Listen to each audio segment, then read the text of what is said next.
예수께서 가라사대 내가 곧 길이요 진리요 생명이니, 이 말씀이 요한복음 어디에 기록된 말씀이죠? 14장? 맞아요. 또 6절. 맞아요.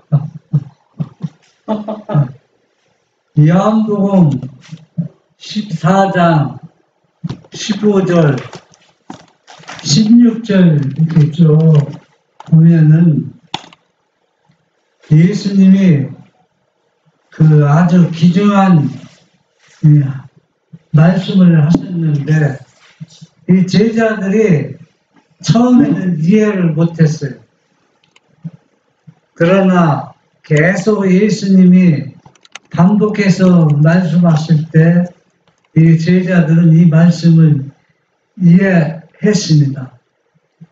오늘날 우리 시대에도 그 예수님이 하신 말씀을 이해하는 사람들 많지는 않아요.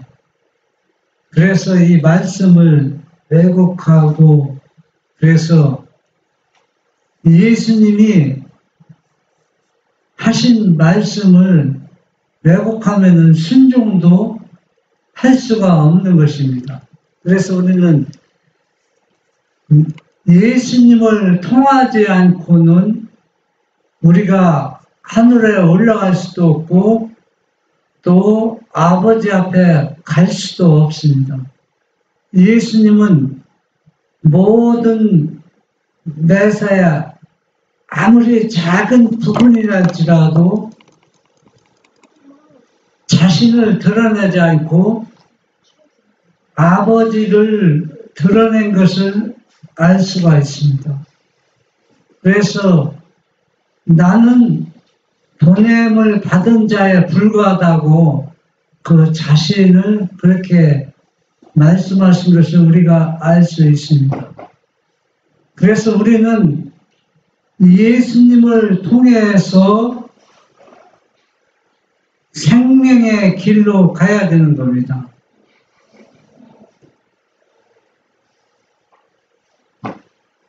요한복음 14장 6절, 예수께서 가라사대 내가 곧 길이요 진리요 생명이니 나로 말미암지 않고는 아버지께로 올 자가 없느니라.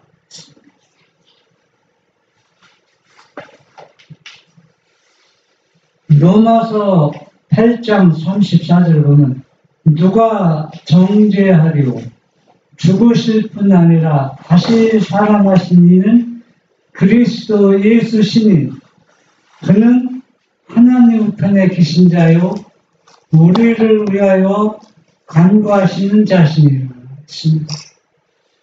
그래서 죽으셨다가 살아나신 예수는 지금 우리를 위해서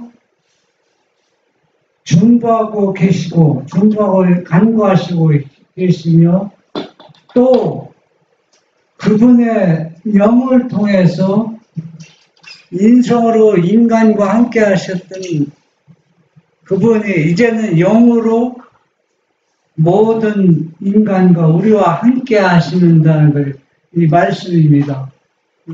그런데 오늘날 성경에 분명히 기록되어 있지만 사람들은 이 말씀도 바로 이해하는 사람들이 많지 않다는 얘기입니다.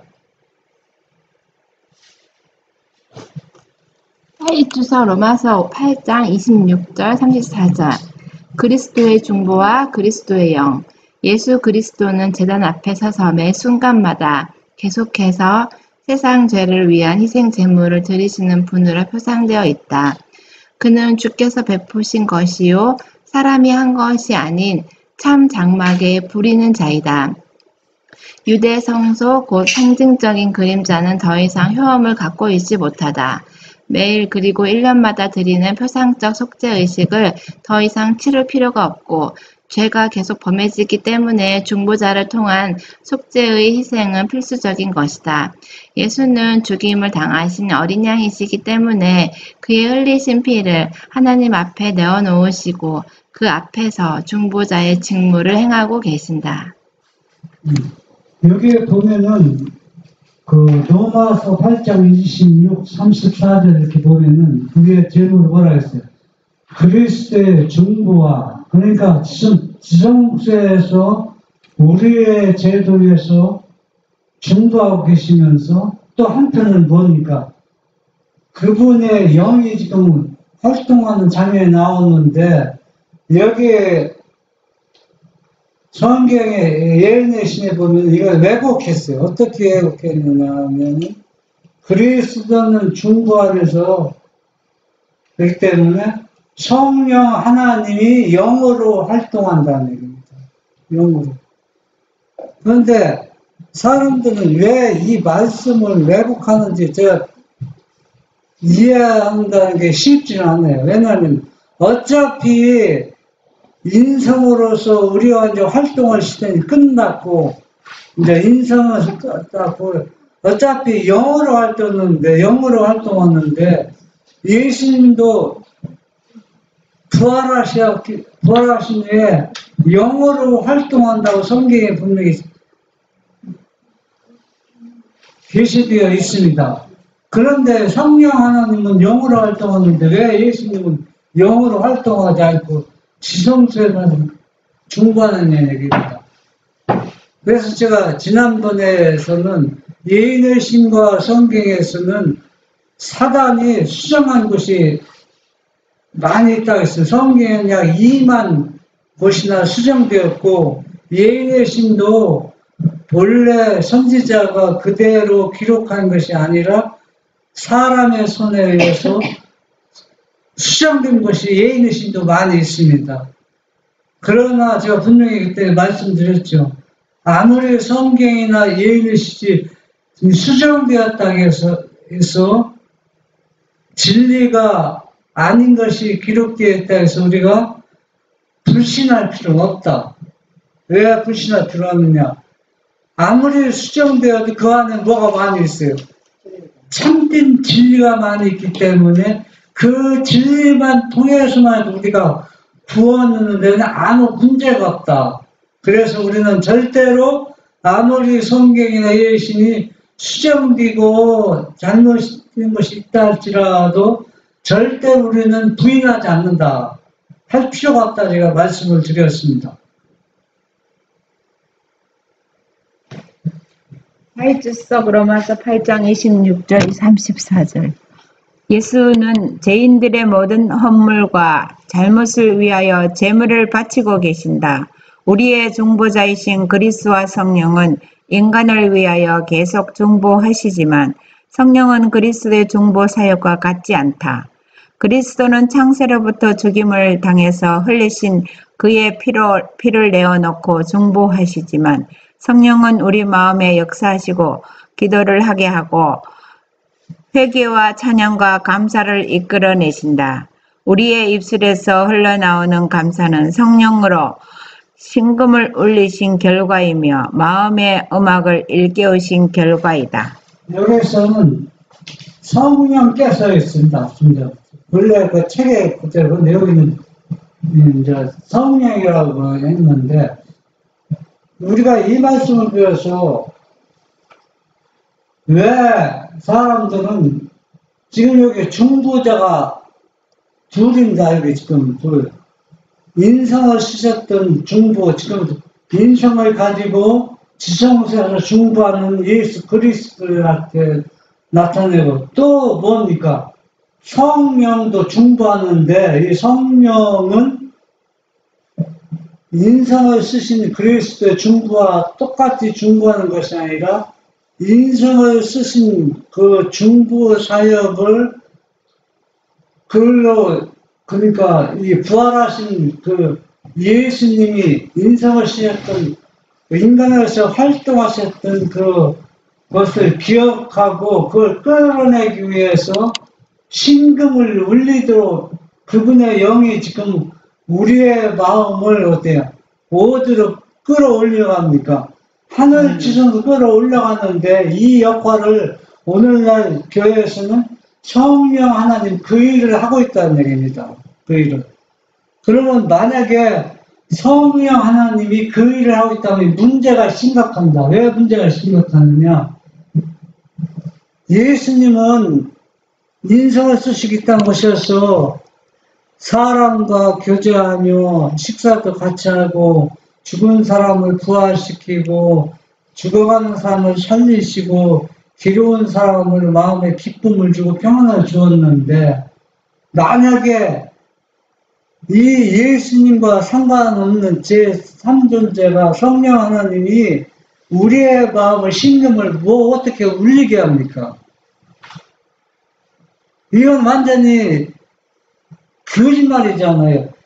예수님이 영이라면은 그분은 인성을 쓰시고 우리와 함께 하셨기 때문에 영이에요. 어때요? 우리의 심금을 울릴 수가 있어요. 그런데 성령 하나님은 누가 보았습니까? 같이 교제해 봤습니까? 누군지도 모르는 겁니다. 아무리 그분이 우리를 사랑한다고 우리를 위해서 봉사한다고 하지만 누가 성령 하나님과 교통한 사람이 누가 있어요? 그런데 어떻게 우리의 심금을 울립니까? 그런데 사람들에게 다 속고 있다는 얘기입니다. 그래서 여기 보면은 분명히 중보자는 인성하셨던 예수 그리스도와 어린 양이신 예수님이 중보하고 오시면 또 그분의 영으로 우리와 중보하는데 실제 피를 통해서 중보하는 것이 아니라 피를 통해서 흘리며 십자가에 돌아가신 그 인성을 쓰셨던 예수님을 우리로 하여금 향하게 하는 것이 그분의 영의 활동이라는데 그게 바로 중보이라는 얘기입니다. 그래서 성령과 예수 어린 양 중보가 어때요? 조금 다르다는 얘기입니다.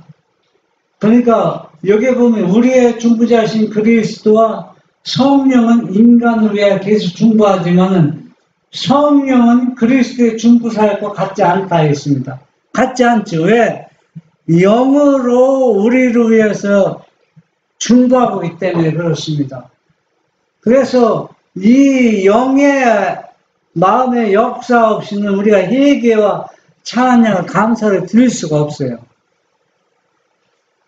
그런데 만약에 이게 다른 존재 예수님 어린 영이 아니고 성령 하나님의 영이라면 예수님이 십자가가 아무리 10번 흘린데 무슨 의미가 없잖아요. 왜? 제3자의 도움을 받아야 우리가 회개할 수 있는데 예수님이 뭐로 십자가에 돌아가실 필요가 없어요. 이게. 그러니까 이렇게 말도 안 되는 사단의 기만술에 오늘날 교회가 다 속고 있다는 얘기입니다. 그래서 이것을 깨트리는 것이 무엇이냐?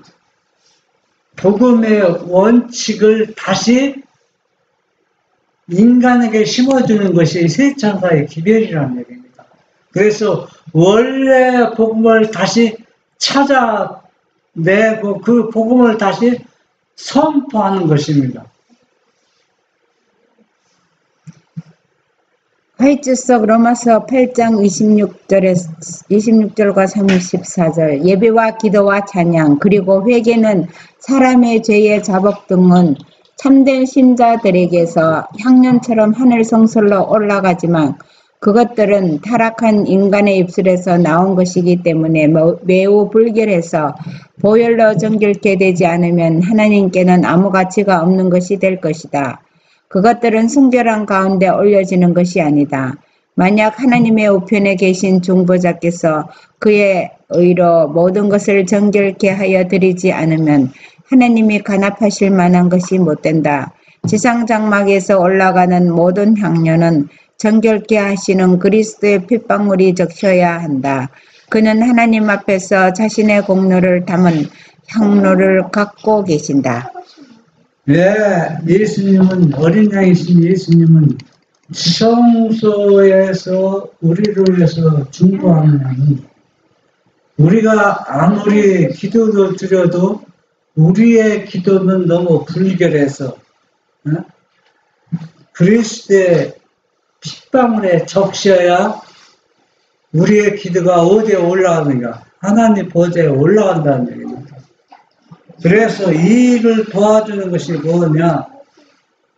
그분의 영이 우리를 심령을 울려서 예수님의 2000년 전에 피 흘린 그 핏방울에 우리의 기도가 적시는 겁니다. 그걸 그 역할을 누가 하느냐? 그분의 영이 지금 지성스러운 우리의 마음을 끌어올라가는 겁니다. 그래서 지성소에서 그분의 피에 우리의 오는 것이 적시는 것입니다. 그래서 우리가 뭘 배우는 겁니다. 그분의 의를 통해서 우리의 기도가 정결하게 되어서 하늘에 올라간다는 것입니다. 그 속에는 부패한 땅의 것은 그 흔적도 없다. 그는 이 향로에다 그의 백성들의 기도와 찬양과 죄의 자복을 모아 들이셔 그 위에다 그분 자신의 흠없는 의를 첨부하신다.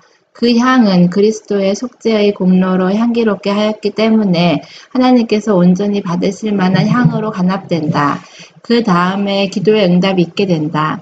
오, 우리 모든 사람의 순종과 찬양과 감사와 통해 이 모든 것이 불타오르는 그리스도의 의의 불 위에 놓여져야 한다는 것을 볼 수가 있다면 좋으련만 이와 같은 의의 향연이 구름같이 시은소에 올라간다. 예수님의 십자가에 돌아가시기 전에는 양이나 짐승의 피를 통해서 모든 것이 정결하게 되었지만 지금은 단번에 들이신 그분의 피, 지성소에서 그분의 영이 우리를 지성소로 끌어올라가서 우리의 죄를 정결케 하게 하는 것이 그분의 영의 중보 사역이라는 얘기입니다. 그래서 실제 예수님이 지성소에서 중보하고 있는 것을 그분의 영을 통해서 우리를 어때요? 거기에 가게 하는 것입니다. 그러니까 그 어린 양이신 예수님이 직접 지성소에서 중보하고 있지만 또 그분의 한편의 영을 통해서 우리가 지성소로 향하게 해서 우리의 심금을 울리게 해서 우리를 회개케 하는 것입니다. 그러니까 그분의 영의 도움이 없이는 예수님의 지성소 사역이 우리의 죄를 회개케 할 수 없다는 얘기입니다. 그러니까 예수님이 영이 계속 우리를 해서 지금 뭘 하고 있다는 얘기입니까? 역사하고 있다는 얘기입니다. 지금 그것을 지금 여기에서 얘기하고 있는 것입니다. 디모데전서 2장 5절 하나님은 한 분이시요 또 하나님과 사람 사이에 중보도 한 분이시니 곧 사람이신 그리스도 예수라. 네. 그래서 디모데전서 2장 5절에 보면 하나님은 한 분이시요 또 하나님과 사람 사이에 중보도 한 분이시니 곧 사람이신 그리스도다. 정확하게 성경에 와서는 중보는 한 분입니다. 그런데 그분의 영이 왜 중보는 하고 있지만 이 성령 그분의 영의 중보 사역은 무엇과 같지 않다겠어요. 인성을 씻었던 그분의 중보와는 같지 않은 것입니다. 그러니까 그분의 영은 인성을 씌웠던 그 중보 사역에 거기에 참가하도록 우리를 어때요? 인도하는 것입니다. 끌고 가는 거라는 얘기입니다.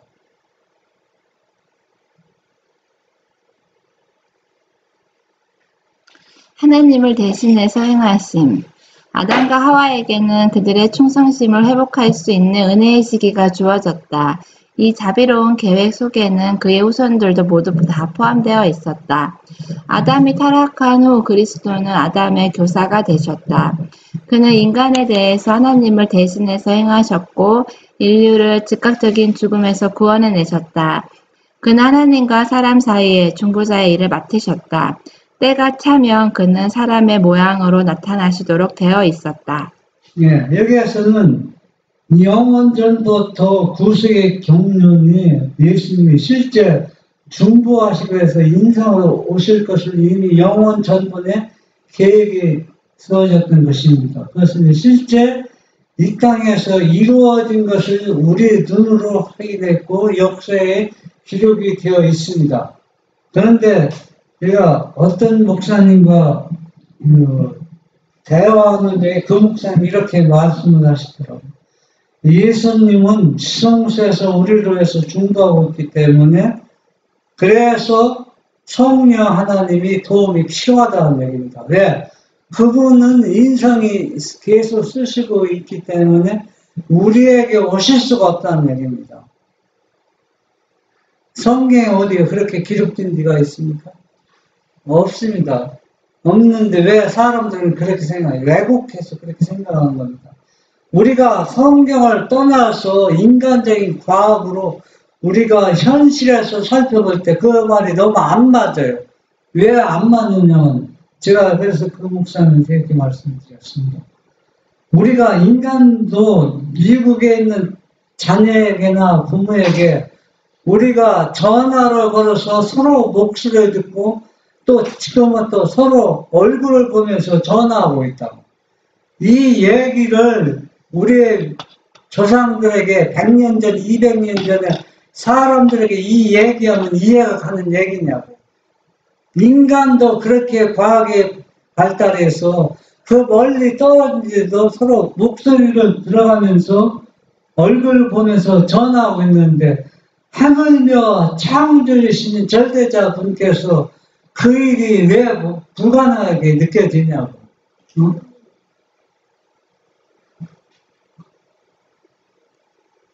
그리스도의 피를 믿음. 인류는 중보자 되시는 예수 그리스도를 통하여 하나님께 나아갈 수 있다. 예수 그리스도는 하나님께서 죄를 용서하실 수 있는 유일한 길이다. 하나님은 그의 공의와 그의 거룩함과 그의 진리를 희생시켜 가면서 죄를 용서하실 수가 없었다. 그러나 그분은 죄를 용서하시되 완전히 용서하신다. 예수 그리스도 안에서 그분을 통하여 하나님이 용서하지 않으시는 죄는 하나도 없는 것이다. 예. 오늘날 참 우리가 기만과 아주 위험한 시대에 우리가 살고 있습니다. 왜 위험한 시대라고 하냐면 오늘날 우리 재림교회에서도 세상 교회와 똑같이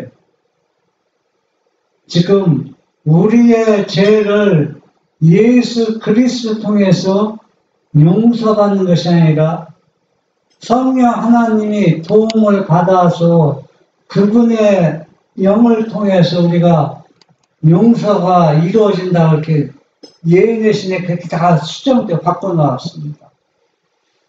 그런데 성경이나 예언의 신에 수정 안 된 것은 분명히 뭐라고 말하냐면 그분은 우리의 죄를 용서했다. 완전히 용서한다.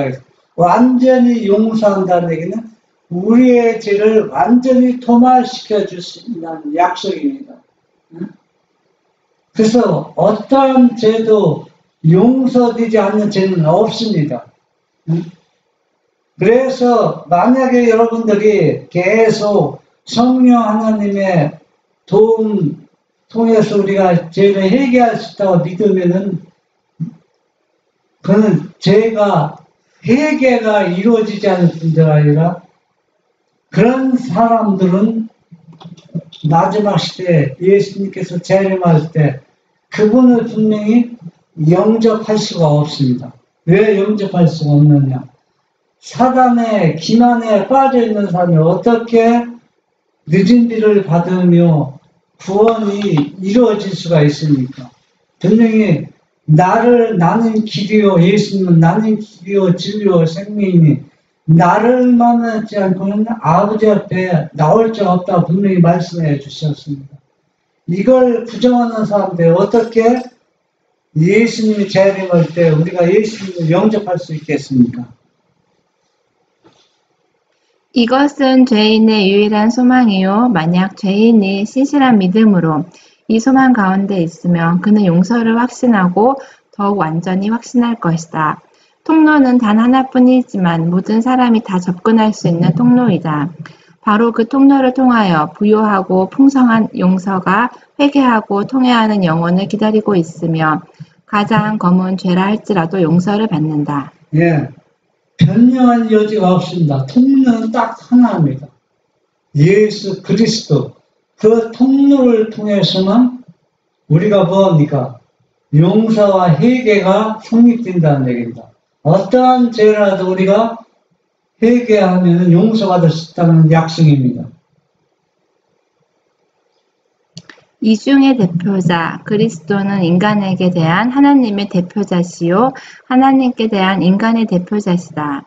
그는 사람의 대속자와 보증인으로서 이 세상에 오셨다.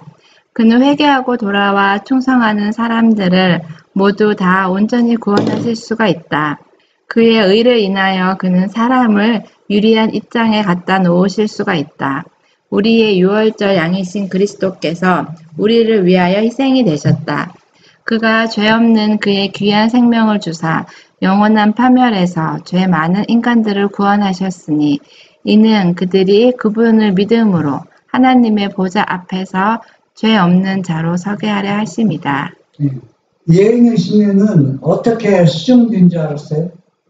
예인의 신은 이렇게 수정되었습니다. 제가 그 문구를 여러분들에게 증거를 제시할 필요가 없어요. 너무나 많이 잘못된 수정된 것이 많기 때문에 우리 재림교회 그 예인의 신에 보면 다른 교회는 예인의 신도 없지만 보면은 신성의 대표자는 성령 하나님이라고 그렇게 기록이 되어 있습니다.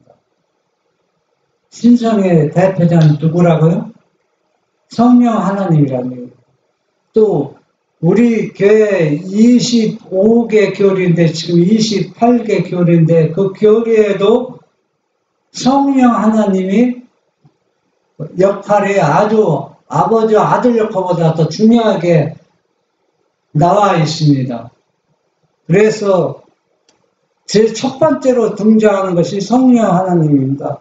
그분의 감동으로 성경이 기록되었다고 했습니다. 성령 하나님도 감동으로 얼마나 왜곡된 교리입니까? 그래도 이것이 진리라고 믿고 이것을 얘기하고 있습니다. 여기에 보면 예수님은 이중의 대표자입니다. 하나 신성의 대표자이면서 인간의 대표자, 이중 대표자라는 얘기입니다. 이렇게 아무리 잘못이 수정되어 있지만은 잘못된 것이 많이 있지만 진리도 있다는 얘기입니다. 그런데 사람들은 이 진리를 믿지 않아요. 왜? 이걸 믿으면은 교회에서 왕따 당하고 시험 받고 어려움 당하니까 많은 사람들이 선택하는 것, 많은 사람이 찾는 그 길을, 그 진리를 따라가고 있습니다. 왜? 편하게 해서. 이거는 타협입니다. 그래서 옛날이나 지금이나 진리를 고수하고 말씀 그대로 순종하는 사람들은 다 뭐가 있어요? 핍박과 어려움이 따라오고 있습니다. 예수 안에 있는 그대로의 진리. 만약 우리가 우리 자신의 방법에 따라 진리를 가르치면 당연히 이루어야 할 완전한 조화를 얻지 못한다는 것을 알게 될 것이다.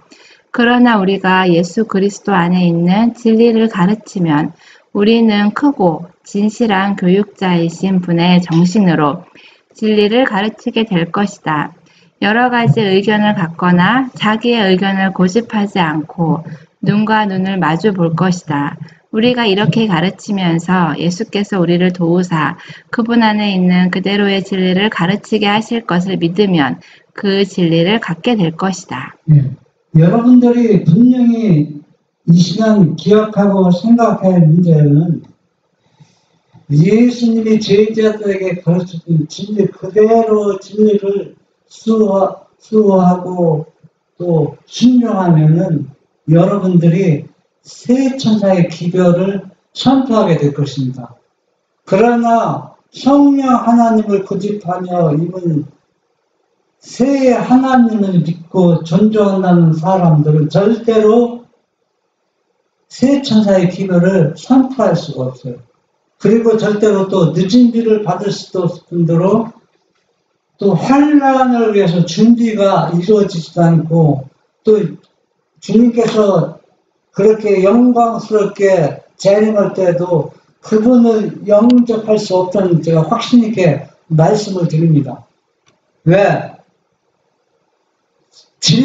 진리라고 그대로 우리 자신을 속이지 말고 그 말씀 그대로 순종하면은 누구와 그분의 눈과 우리의 눈이 서로 하나가 될 때 그 진리를 이해하고 또 그 진리를 가르치고 선포할 수 있게 되는 것입니다. 그렇지 못하면은 이 진리를 바르게 이해하지 못하면은 진리를 가르치고 선포할 수도 없다는 것입니다.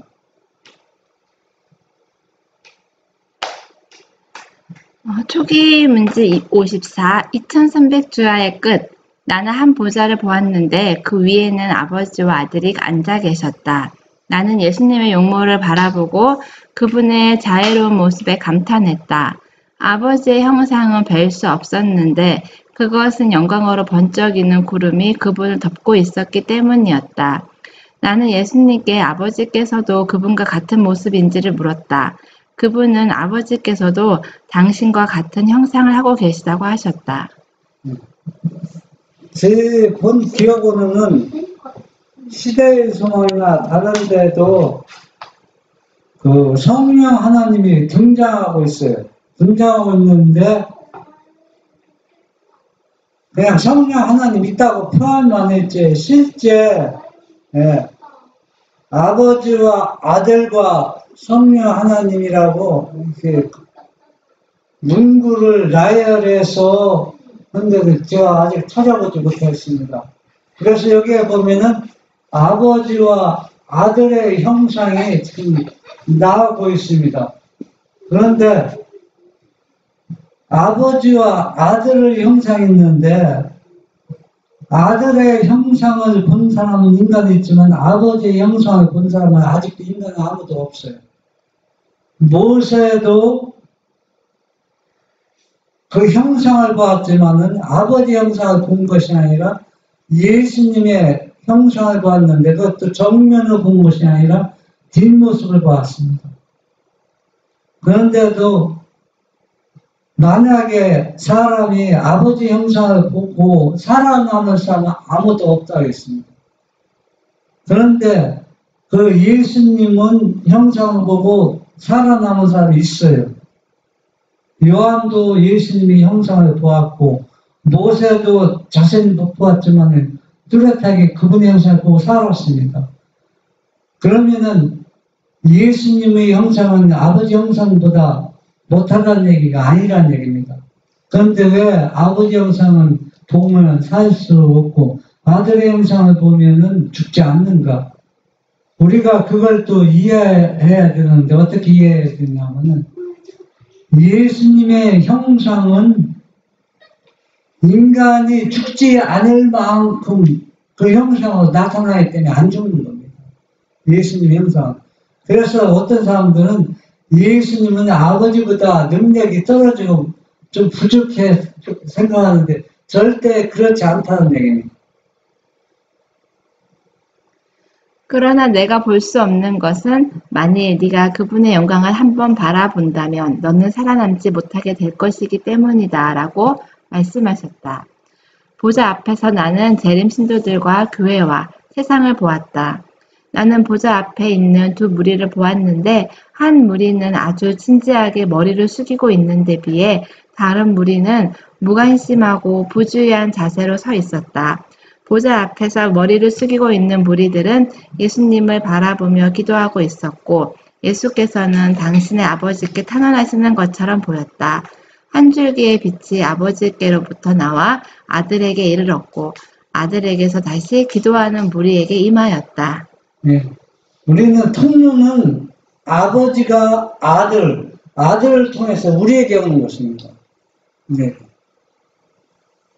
그런데 지금은 예수님이 지성소에서 중보하기 때문에 이제는 아버지께서 아들 영을 통해서 아들 영이 또 우리에게 전달이 되는 것입니다. 우리에게 오는 겁니다. 그런데 우리가 그 요한계시록에 보면은 사랑하는 제자 말년에 반모섬에서 이렇게 살아가는 요한에게 그 예수님이 나타나셨는데 그때 요한에게는 완전한 모습으로 요한에게 나타났어요. 어떤 모습으로 나타났냐? 부활하신 그 인간의 모습으로 나타나셨는데 그때 뭐라고 예언신에 설명이 되냐면 요한이 죽지 않을 만큼 변화된 모습으로 나타났다 했습니다. 인성을 쓰신 그리스도일지라도 완전히 그 모습 그대로 나타나면 사람이 오늘날 죽는다는 얘기예요. 유대 땅에 나타났던 인성하고는 완전히 차이가 나는 겁니다. 그 인성으로 지금도 오늘날 많은 사람들 생각하고 있어요. 지금 지성소에서 우리의 중보하시는 그 인성을 가지신 그분이 우리 앞에 직접 나타난 우리가 살아 죽는다는 얘기예요. 지금도. 그만큼 그 인성이지만 완전히 성화되고 거룩한 모습의 그 인성이 그렇게 드셨다는 얘기입니다. 완전히 인성도 뭐가 되는 전능자가 되셨다는 얘기입니다. 그러니까 그분은 이중 역할을 하는 겁니다. 네. 본래 유대 땅에 무기력했던 우리와 똑같은 인성 쓰셨던 그분이지만은 구속사업을 완전히 희생제물을 마치시고 부활하신 그 인성은 완전히 성화 다 이룩한 그 거룩한 몸이 되어서 절대적인 신의 존재가 똑같이 되었다는 얘기입니다.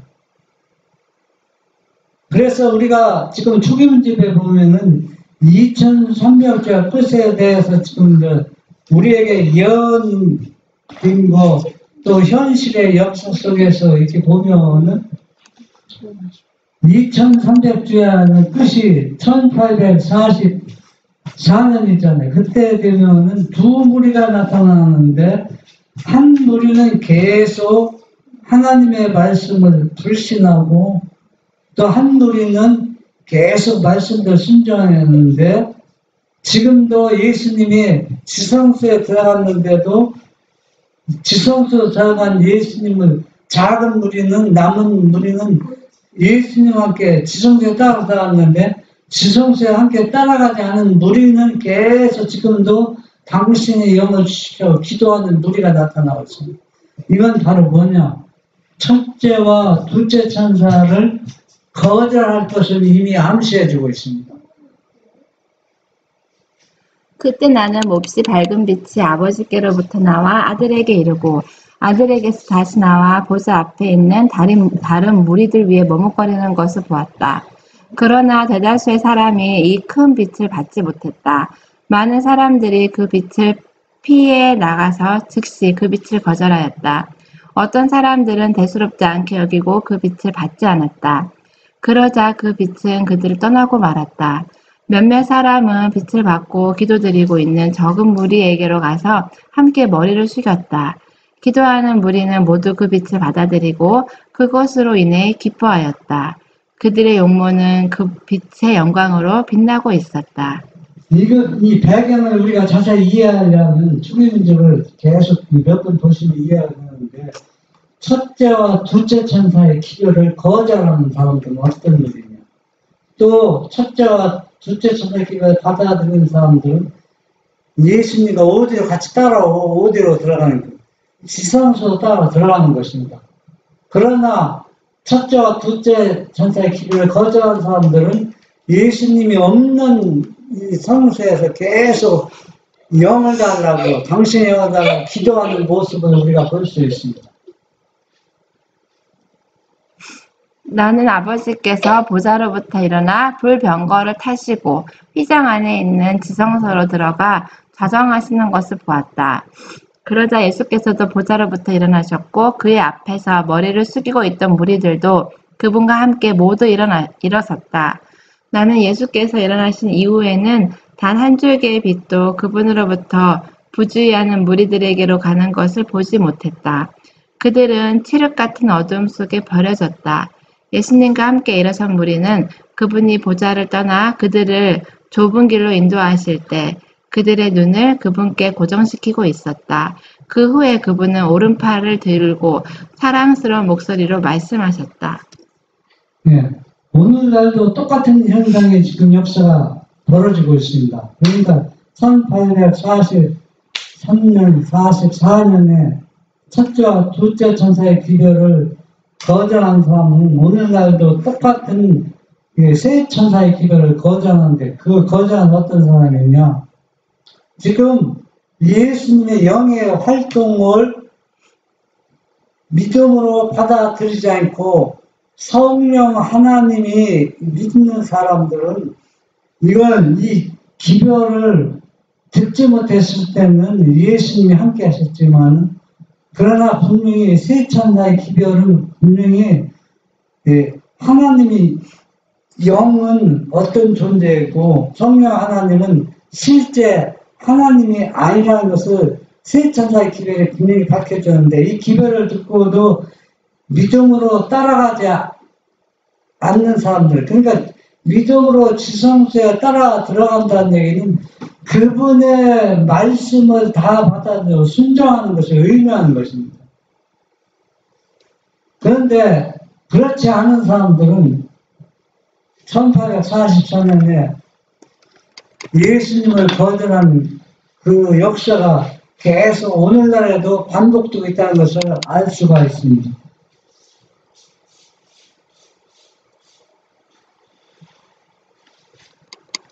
여기서 기다려라. 내가 나라를 받으러 아버지께로 가노라. 너희 예복을 흠없이 보존하고 있어라. 잠시 후면 내가 호는 잔치에서 돌아와서 너희를 내게로 응접하리라. 그때 불꽃까지 번쩍이는 수레바퀴가 달린 구름 병거가 천사들에게 둘러싸여 예수님이 계신 곳으로 왔다. 그분은 병거를 타시고 아버지께서 앉아 계시는 지성소로 가셨다. 거기서 나는 예수님께서 제사장으로서 아버지 앞에 서 계신 것을 보았다. 네, 요한복음 14장 15절 16절에 보면은 내가 나라를 받으러 아버지께 간다고 분명히 말씀하셨습니다. 네, 그러면서 다른 보혜사를 너에게 보내주겠다 했습니다. 그 다른 보혜사가 누구냐?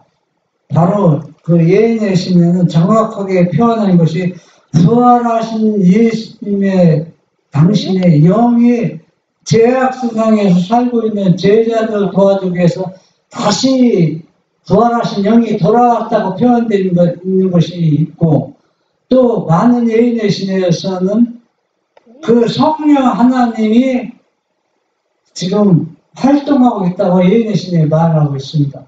선택은 여러분이 선택할 것입니다.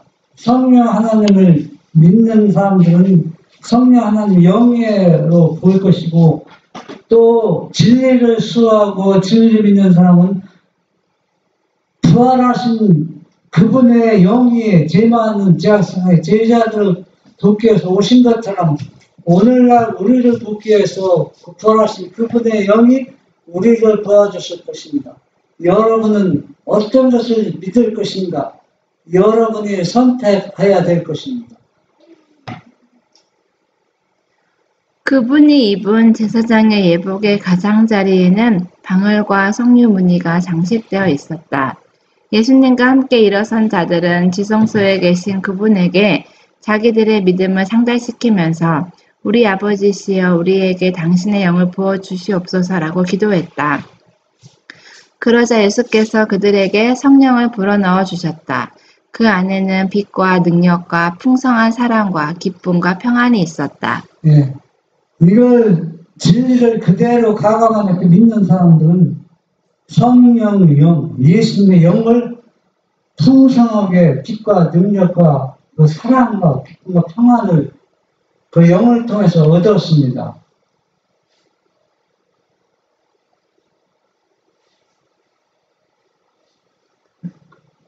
나는 보좌 앞에서 아직도 머리를 숙이고 있는 무리에게 시선을 돌렸다. 그들은 예수께서 그곳을 떠난 것도 몰랐다. 사단이 보좌 곁에 나타나 하나님께서 하시는 일을 하려고 했다. 그들은 보좌를 쳐다보며 아버지여 우리에게 당신의 영을 부어주소서라고 기도했다. 사단이 그들에게 거룩하지 못한 영역을 불어넣어 주었는데 그 안에는 빛과 큰 능력은 있었지만 자비로운 사랑과 기쁨과 평안이 없었다. 사단의 목적은 그들을 속이고 끼어서 그들로 하나님의 자녀들을 유혹해 하려는 것이었다. 지금 사단의 영이 지금 일어나는데 보좌에서 지금 아버지 흉내냅니다. 아버지가 아들을 통해서 풍성한 영을 부어준 것처럼 우리도 당신의 영을 부어주시라고 기도하는 우리 그리스도인들에게 진짜 영을 부어줬는데 그건 아버지가 보내주신 아들을 통해 보내준 영이 아니라 사단이 보내준 영이 있는데 이 사람들은 능력은 있어요. 그런데 그 안에 뭐가 없다고 했어요?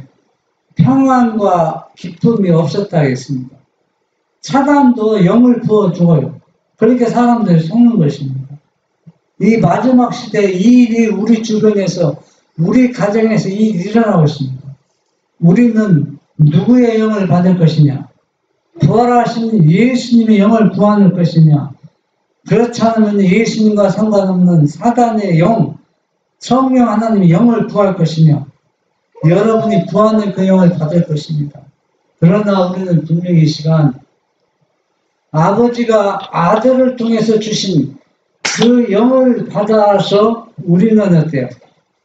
능력으로 이 현대 진리를 선포하면서 우리 마음에 평안과 기쁨이 가득한 안식일을 되시길 바랍니다. 아멘.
나는